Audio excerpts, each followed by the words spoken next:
her home. We then cut to Pablo visiting a camp of sicarios where youngsters from the slums are trained to kill. He hires 2 of them, who go to the streets on their bike and approach the minister's car from behind. They shoot him when they get close enough, then quickly drive away.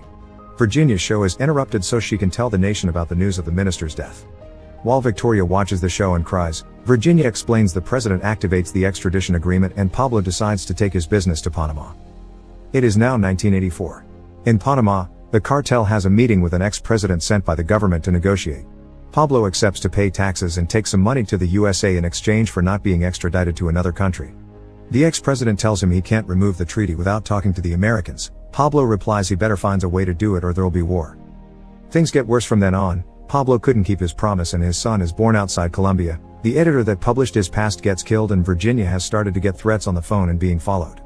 She returns home one night to find Pablo there, who tells her this isn't his fault and promises things will be fine. Virginia thinks he's losing his mind and leaves the room when he tries to kiss her. The threatening of people becomes a whole genre for Pablo. He kills a judge by sending a coffin to his house, then starts handing out guns in the slums.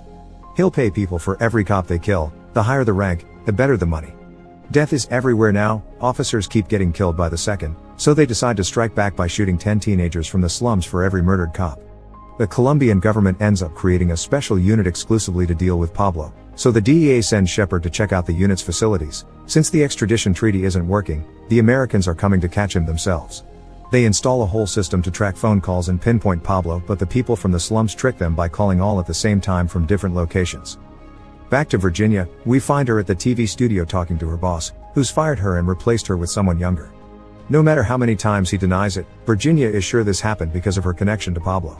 She leaves the office making a scene and threatening her boss by telling him Pablo will get him.